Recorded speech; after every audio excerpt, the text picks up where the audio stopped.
Hello shama daawwattoota keenya hordoftoota keenya kabajamoo akkamiin egaa har'as qophii keenya akkuma hedduu gaafii dhiyeessii irratti nuuf dhiyeessitan komentii keenya irratti biizines loo irratti akka dhiyeessinuuf namoonni hedduun gaafachaa turtanii kanarraa kan ka'e boqonnaa tokkichaarra qabannee dhiyaannee jirra akkasuma kan itti fufu ta'a. Hayyee namoonni chaanalii keenya faarii taatan subscribe godhuudhaan akkasuma like godhuudhaan jajjabeessaa barnoota haala isiniif qopheessu qabnu irrattis akkasuma PDF ilee garaagaraa hunda ilaaluudhaaf Telegram keenya Shamtech jechuudhaan seentanii daawwachuu dandeessu. Har'ammoo barnoota keenya kanarraa chapter 1 introduction to laws irraa kan eegallu ta'a. Seensa seeraatirraa kan eegallu ta'a jechuudha. Isa kana takka takkaan PowerPoint irratti haa ilaallu. Ammas namoonni nu wajjin akkasumatti miseensa keenya taatanii daawwachaa turtan like godhuudhaan nu jajjabeessaa isiniin jenna. Kanarraa kan ka'e amma gama barnoota keenyaatti haa deebinu. Okay, the first definitions of laws. The notion laws is the elusive that it is actually difficult to coin one object definition to it. Bakka kanarratti seerri yaada baay'ee kan hin argamne yaada baay'ee yookaan waan ta'eef qabatamaan hiikaa kaayyoo tokko itti tolchuun rakkisaadha yookaan universal definitionii hin qabu jechuu isaati jechuu asirratti. It is generic sense akka waliigalaatti law is a body of rules of action or conduct prescribed by controlling authority having binding legal force. Black Law Dictionary. Akka miira waliigalaatti seera jechuun qaama seera gocha yookaan naamusa abbaa taayitaa ta'uun tumame yoo ta'u humna seera bittaa qabu jechuudha. Humna seera bittaa qabu. For Black Law Dictionary keessatti kan miira waliigalaatiin ibsamedha jechuudha. Hayyeme asii gaditti hayyoota gurguddoo lama kan waa'ee law irratti definitionii kanaa ilaallu. Isaanis Chessman and Austin jedhama. Isaan lamaan kanarraa kan dura Chessmanidha. Chessman defined laws as that which must be obeyed and followed by citizens subject to sanction or legal consequence, a body of rules of action or conduct prescribed by controlling authority and having binding legal forces. Chessmanin seera jechuun akka jee seera jechuun kallammiin qoqqobbii yookaan bu'aa seeraa irra ga'u ajajamuu fi hordofuu qabudha jechuudha. Kallammiin tokko qoqqobbii haa ta'u bu'aa seeraa tokko irra ga'u ajajamuu fi hordofuu qabu.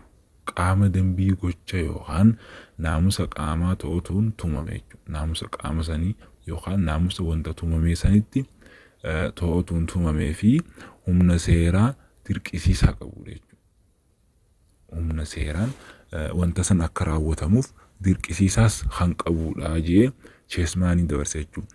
Akkuma beekamu gaa seerri namni yeroo seera kan cabsu ta'e akka seeraattis mootummaan dirqisiisaadhaan wanta takka raawwachiisuu danda'a jechuudha. Yoo kan didu ta'e jechuudha. Haala kanas kan qabu ta'a jechuudha jee Chessmanin hiikaa itti godhe jechuudha. Okay, hayyuu isa lamaffaa Austinitti kan dabarru haa ta'u. Austin defined laws as in its most general and comprehensive sense as any rule of action and include any standards or pattern to which action are or ought to be in conformity. Okay, Austinis akka jee seera akka seera tarkaanfii kamiyyutti hiikaa waliigalaa fi bal'aa ta'een kan ibsu yoo ta'u ulaagaa yookaan akkaataa gochi ittiin wal simu yookaan ta'uu qabu kamiyyuu of keessaa qaba jechuudha. Of keessatti kan qabatu ta'a jechuudha. Seerri jechuudha. Seerri tarkaanfii isaa ta'u akkasuma ulaagaa yookaan akkaataa gochiitti wal simu kan ta'u hunda kan of keessatti kan qabatudha jedhee Austin ibsa itti kannee itti laate jechuudha. Okay, in other words, in its judicial sense, law means a body of rules of conduct, action, or behavior of persons made and enforced by states. Karaa biraatiin seerri hiika abbaa seerummaa isaatiin qaama seeraa naamusaa gocha yookiin amala namootaa mootummaan tolfamee fi raawwachiisu jechuudha. Wanni kun seera jechuun hiika abbaa seerummaa isaatiin jechuudha. Qaama seera naamusa godhu akkasuma gochaa yookiin amala namootaatirrattis kan hiikaa yookaan ittiin abboomamu akkasuma kan mootummaan tolfame ta'uu yookaan akkasuma kan mootummaan raawwachiifamu ta'uu kan ta'e seera jechuunis ni dandeenya jechuudha. Okay, for the sake this class, however, consider the following generalized definition of laws as seerri gitaa kanaaf jecha garuu hiikaa waliigalaa seera armaan gadi kana fakkaata jechuudha. Akka seera irra hedduun itti waliigaletti seerri hiikaalee asii gaditti arginu kana fakkaata jechuudha. The first, law is a bundle of rules, constitution, proclamation, regulation, or directives enacted by the state, made by legislative house of people representatives. Inni jalqabaa seerri dambiiwwan heera mootummaa akkasuma labsii akkasuma dambii fi qajeelfama mootummaan tumame jechuudha. Qaama seera baastu mana maree bakka bu'oota uummataa kan jedhamu qaama seera baastu san qaama seera baaftuutiin kan ba'eedha jechuudha. Seera jechuun karaa tokkoon. Okay, in other words, implemented by executive and the council of ministers and interpreted by the judiciary court to government the behavior of its members. Inni biraa kun yeroo akkana ta'u ta'e inni itti aanu qaama raawwachiistuutiin ammas qaamni raawwachiistuun mana marii ministeerotaati akkasuma hojiirra kan oolee fi qaamni haqaa manneen murtiiti jechuudha. Judiciary court jennaan jechuudha. Ittiin kan hiikamanidha walitti qabamedha. Akkasuma amala miseensota isaa bulchuuf kan walitti qabamedha jechuudha. Seera jechuun. Okay. In other business laws. Business laws jechuun amma akka koorsii maqaa koorsiitti business law jenna. Kaasii walitti ilaallee lawiin maal akka ta'e akkasuma hayyoonnis lawii kanarratti maal akka jiran haa ilaalleedha jechuudha. Amma immoo business laws it is a group of rules that govern the dealing between individual or company involved in commercial matters. Commercial matters business law jechuun seera daldalaa. Daldalli kun seera akkam qaba? Seera daldalaa jechuun maal jechuudha yeroo kan jennu ta'u it is kun ammoo garee seera daldala dhuunfaa yookaan dhaabbileetiin kaampaaniin haa ta'u guruupiin haa ta'u dhaabbileetiin dhimma daldalaa irratti hirmaatan gidduutti raawwatamu bulchuu kan dhimma daldalaa commercial matter dhimma daldalaa irratti hirmaatan gidduutti raawwatamu bulchuudha jechuudha. Isa kanaan business laws jennee kan ibsinu ta'a jechuudha. Business lawin kan akkanatti ibsamu a law which governs the relation between individual or company in dealing involves commercial matters. Dhimma daldalaa irratti kan hoogganamudha jechuudha. Okay, others basic features of laws. Amaloota bu'uuraa seeraatirraa. Amaloota bu'uura seeraatirraa inni jalqabaa it is generality. Seerri amala akkam qaba? Waliigalummaa qaba. Haganda tokkooti miti. Seerri generality. Amalli seerri qabu. Generality yeroo jennu mirga lubbuun jiraachuu fakkeenyaaf Itoophiyaa keessatti mirga lubbuun jiraachuu Itoophiyaanonni hundi argachuu qabu. mirga hojjetanii galuu, mirga abbaa qabeenyummaa ta'uu, mirga akkasuma lammummaa argachuu Itoophiyaanonni hundi mirga walqixa qabu. Jeneraalitiidha jechuudha. Fakkeenyaaf naannoon tokko qofti mirga lubbuun jiraachuu argatee naannoon tokko mirga lubbuun jiraachuu kan dhabute jeneraalitiin hin jiru, feature of lawnis hin jiru jechuudha. Waliigala ta'uu kan qabudha jechuudha. Okay. Law is in general rules of human conduct, rules and regulations that constitution the laws of country are general statements of possible human behaviors. Law do not specify the names of a specific person or behaviors. Waliigala yeroo jennu seerri seera waliigalaa amala namaati.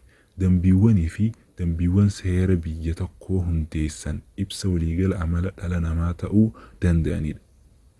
Seerotni maqaa namootaa yookaan amala addaa hin ibsan jechuun isaa bakka sanatti seerri lubbuun jiraachuu kan abaluu qofa maqaa nama tokko ibsuudhaan waan akkasii kan hin qabnedha jechuudha inni kun seerri. Akkasuma inni karaa biraatiin maal jeeni maqaa namootaa yookaan amala addaa hin ibsan jechuudha. Kun amala akkanaa waan qabuuf seera akkanaa gosni kun argachuu qaba, naannoon tun argachuu qabdi, kun argachuu qaba jedhanii kan ittiin daangeffamu miti jechuudha. It is generally amala nama hundaaf kan qabudha jechuudha. Akkuma dura kaafnetti everyone has the right to life jennee generality irratti kan dubbannedha jechuudha. Okay, Nitiano, legal rules are also said to be general because it is possible to apply a single rules to a potential unlimited number of cases. Asirrattis seerri seeraas dhimmoota lakkoofsaan hin daangeffamne ta'uu danda'an irratti seera tokko hojiirra oolchuun waan danda'amuuf waliigalaa ta'uu himama jechuudha. Seerri seeraas dhimmoota lakkoofsaan hin daangeffamne ta'uu danda'an irratti jechuun wantoota hin daangeffamne amma mirga lubbuun jiraachuuti, mirga hedduutu jira, akkasuma dirqamas hedduun ni jira seera keessatti. Isa kana hunda irratti seera tokko hojiirra oolchuun waan danda'amuuf waliigalaa ta'uu himama jechuudha. Nama hundaaf jechuudha. Kun mirga parsantii hanganaati, kun parsantii hangana jedhanii waan daangeffamu qabu, namuu mirga akkasuma lubbuun jiraachuu kan qabu ta'a jechuudha. Okay, for examples, fakkeenya kana mee haa ilaallu. Everyone has a right to life, liberty and the security of a person, subject of law given in general terms. Fakkeenyi duraa kun maal jedha? Baay'ee namni tokko mirga jireenyaa akkasuma bilisummaa fi nageenya nama tokkoo qaba. Dhimmoota seeraa jechoota waliigalaatiin kennamanidha fakkeenyi isaa. Dhimma asirratti maal jedha? Namni tokko mirga jiraachuu, bilisummaa argachuu, nageenya nama tokkoo nageenya argachuu irrattis kan qabu. Kun fakkeenya maalitti? It is generality akkuma jalqaba. Every person has right to life jennetti kan ibsamudha jechuudha. Inni itti aanu normativitiidha. Normativity yeroo inni duudhaa tokkoon akka duudhaadhaan akka bulamu normativity godhachuu seerri amala isaatirraa duudhaas ni fudhataa jechuudha. As gaditti mee haa ilaallu isa kanaasi. Law create norm of allowing, ordering or prohibiting the social behavior. It is not a statement of facts. Seerri amala hawaasummaa hayyamuun ajajuun yookaan dhorkuudhaan seera uuma. Ibsa dhugaatii miti jechuudha. Seerri amala hawaasummaa hayyamuudhaan ajajuun akkasuma dhorkuudhaan seera ni uuma. Inni kun normativity ta maaliif duudhaa hawaasummaa sanis ni hayyama, ni ajaja, akkasuma waan dhorkames ni dhorkaa jechuudha. Inni kun akkanatti kan ibsamudha jechuudha. Kun amma jecha sirriitii miti jechuudha. It is not a statement of facts. Dhugaa miti jechuudha. The laws describes a certain human behavior such as theft or adultery and takes position toward the behaviors. In doing so, it is shaping the way how individuals in society should act or behave. Seerri amala namaa murtaa'e tokko kan akka hannaa yookaan ejja amma seerri amala nama murtaa'e tokko irratti kan akka hannaa ta'uu kan akka ejjaa ibse gara amala sanaatti ejjennoo qaba jechuudha. Kana gochuudhaan akkaataa namoonni dhuunfaa hawaasa keessatti socho'uu qaban yookaan amala qabaachuu qaban bocaa ni jira jechuudha. Ni boca akkasuma ni amaleeffachisiisaa jechuudha. Waan kana hierarchii godhuu danda'a jechuudha. Maaliif duudhaadhaan akka bulamu amma duudhaa akka Oromootti namni hatu safuudha. Akka waliigalaattuu safuudha. Isa kanamma safuu waan ta'eef namni ifa bee hin hatu jechuudha. Yoo zamanni kan jijjiiraa dhufu ta'e malee akka duudhaatti wanti hatamu akkanumatti hin jiru jechuudha. Deemicha irratti akkasuma osoo namni si argutti wanti hatamu hin jiru jechuudha. Maaliif wanta duudhaa wanta maqaballeessi akkasuma wanta nama saalfachiisu waan ta'eef duudhaadhaan saniif haala saniin seera fayyadamtee duudhaa sanii fayyadamtee murtii akkasuma seera itti baasuu dandeessu ta'a jechuudha. Isa kana. Okay. Inni bira based on this feature laws can be classified as permissive, directive and prohibitive. Normative behavior kana irratti dhaabbanne inni kunis gosoota sadeen kana kan qabu ta'a jechuudha. Permissive law, directive law fi prohibitive law jaa jechuudha. Okay. Permissive yeroo jennu filannoo keetiin kan seera san raawwattu yeroo jedhu isa kaname ilaallu permissive kana irratti it's allow or permit the subject to do the act they provides. They give right or option to their subject whether to act or not to act. Okay. Isa kana ilaallu amma seera hayyamaa yookaan permissive hajennu kana namoonni isaan jala jiran gocha isaan kennan akka raawwatan ni hayyam yookaan ni hayyamsiisa jechuudha. Namoota isaan jala jiraniif socho'uu fi dhiisuu isaaniif mirga yookaan filannoo ni kennuuf jechuudha. Hayyam waan ta'eef seerri kun namoonni isaan jala jiran jechuudha gocha isaan kennan akka raawwatan ni hayyamaman. Akkasuma hayyama san ni fudhatanii jechuudha. Namoota isaan jala jiraniif socho'uu fi dhiisuu isaaniif mirga yookaan filannoo ni kennuuf jechuudha. Seerri kun akka fedhamu kanamma filannoo keetiin gootu jira seera yoo feeti gootus rakkoo kan hin qabne yoo gootes rakkoo kan hin qabne haala sanii. Okay, for examples fakkeenya isaa ilaallu accused person have the right to be informed with sufficient particular or charge brought against them and to be given the charge in writings. Fakkeenyaaf himatamtoonni himannaa isaan irratti dhiyaate ibsa gahaa ta'een beeksisuu fi himanni barreeffamaan kennamuu fi mirga qabu. Asirratti seera hayyamaa wanni jenneef kana yoo fedhan barreeffamaan akka himataman yookaan akkasuma barreeffamaan yookaan dhiyeeffatamuu ni danda'u yoo fedhan beeksisuudhaan dhiyaachuu qabu jechuudha. Fakkeenyaaf himatamaan san osoo afaan Oromoo kan beeku ta'u nama afaan Oromootiin isaaf wanta ta'us jechuusaa mirga qaba dhiisuus mirga qaba jechuudha. Akkasuma yeroo himatamuttis yeroo irratti dhiyaate ibsa gahaa ta'een beeksisuu fi akkasuma himanni barreeffamaan kennamuufis mirga qaba jechuudha. Isaan kana haala kanaan kan ibsamudha jechuudha. Duudhaa waan ta'eef inni kun filannoo abbaatirra kan jiru jechuudha. Seerri permissive jennuun jechuudha. Isa itti aanutti dabarru directive laws. Directive laws yeroo jennu kallattiidhaan raawwatu yeroo it is order direct or command the subject to do the act provided in the laws. Obedience to such laws is not optional. Example, it is tax. Okay. Directive. Okay. Directive yeroo jennu qajeelfama seeraa jechuudha. qajeelfama seeraa yeroo jennu namni dhimmi ilaallatu gocha seera keessatti tumame akka raawwatu ajaja.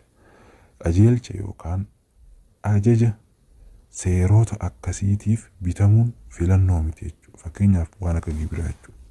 Gibira kanarratti amma namni dhimmi ilaallatu gocha seera keessatti tumame akka raawwatu ajajaami. Qajeelchi yookaan ajaja seerota akkasiitiif bitamuun filannoo miti. Filannoo hin qabdu. Gibirri waggaatti si dhufa directly kafalu qabda jechuudha. Maaliif waggaan kan si dhufe waan ta'eef.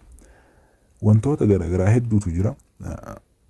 Vaatii haa ta'u wantoota kafalamuu qaban kan akka kiraa kondominiyeemii haa ta'u mootummaa irratti dirqama kallattiidhaan kafaluu qabda jechuudha. Filannoo keetiin yeroo feete kan kafaltuu fi akka feetetti kan kafalamuu miti jechuudha. It is directive laws jennee ibsinaaf jechuudha.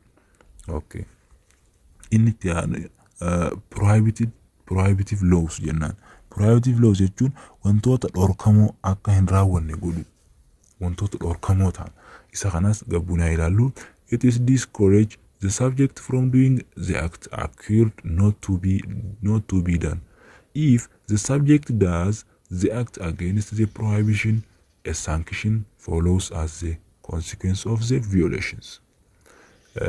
Seera dhorkamuu waan jenneef isa kana seera dhorkaa jennee fudhachuu dandeenya. Seera dhorkaa kana jechuun gocha akka hin raawwatamne barbaadamu akka hin raawwanne namni dhimmi ilaallatu abdii kutachiisa jechuudha. Akka hin raawwanneef abdii akka kutachiisaniif seera dhorkaa yookaan prohibitive lawin barbaachisaa jechuudha. Dhimmichi gocha dhorkaa mormuun yoo hojjete akka bu'aa sarbama sanaatti qoqqobbii itti aanee jira jechuudha. Maaliif wanta godhami hin godhin jedhame waan godheef qoqqobbiin saankishiniin itti aanu ta'a jechuudha namoota sanitti yookaan biyyootatti haa ta'u.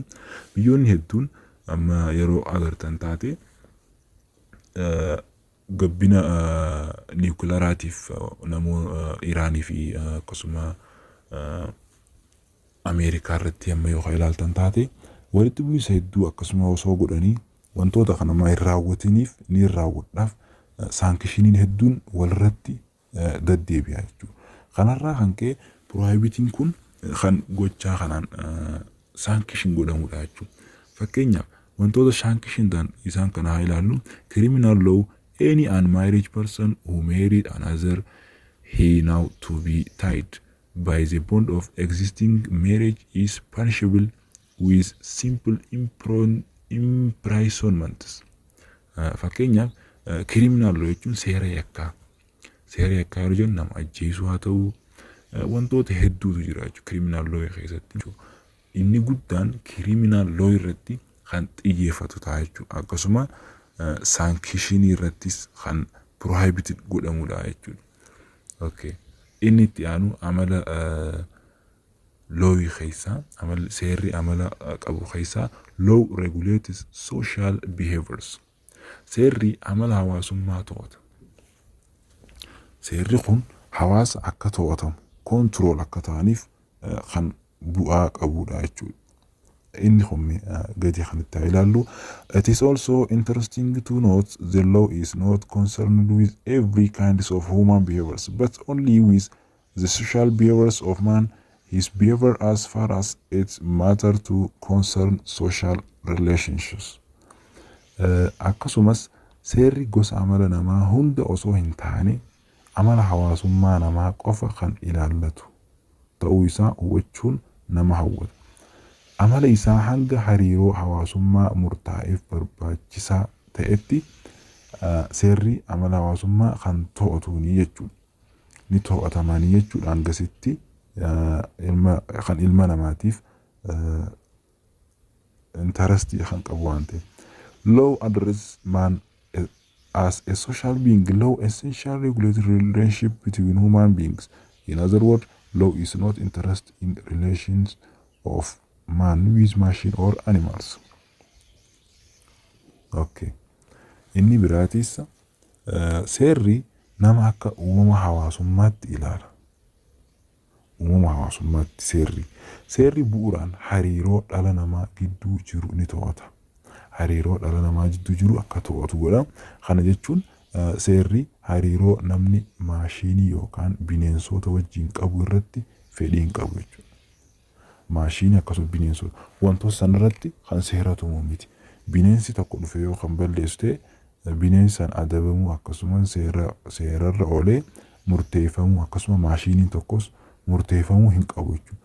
Inni dhala namaa yookaan maashiniin kan dhala nama sanii yoo ta'e nama sanii jechuudha kan ta'e jechuudha. Bineensas akkasuma jechuudha.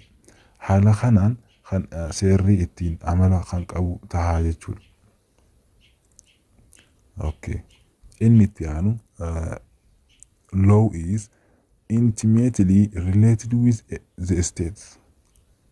Inni jechuun seerri mootummaa waliin walitti dhufeenya cimaa qaba. Seerri kun mootummaa wajjin walitti dhufeenya jabaa qaba. Isaantu ramada waa hunda jijjiiraas haa ta'u isaan kana wajjin state wajjiidhaan relationii perfect relationii kan qabudha jechuudha.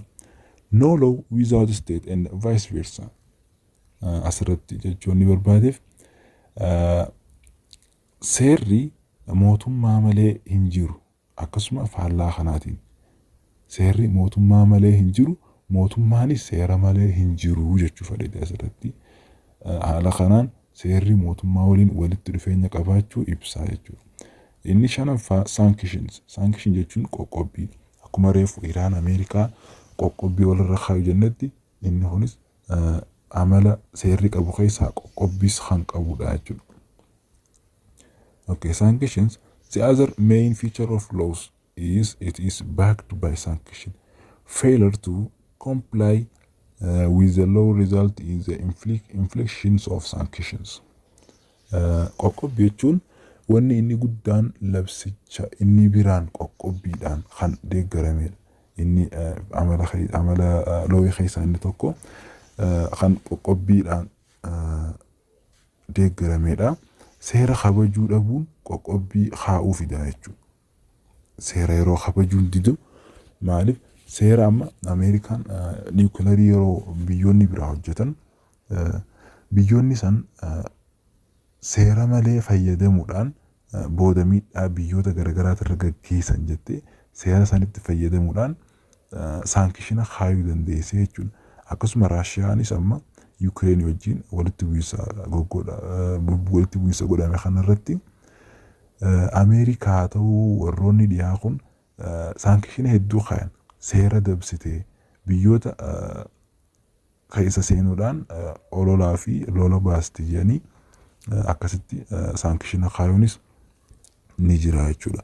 Criminal sanction is sanction attached to criminal liability. Qoqqobbii yakkaa jechuun qoqqobbii itti gaafatamummaa yakkaa waliin wal qabatudha.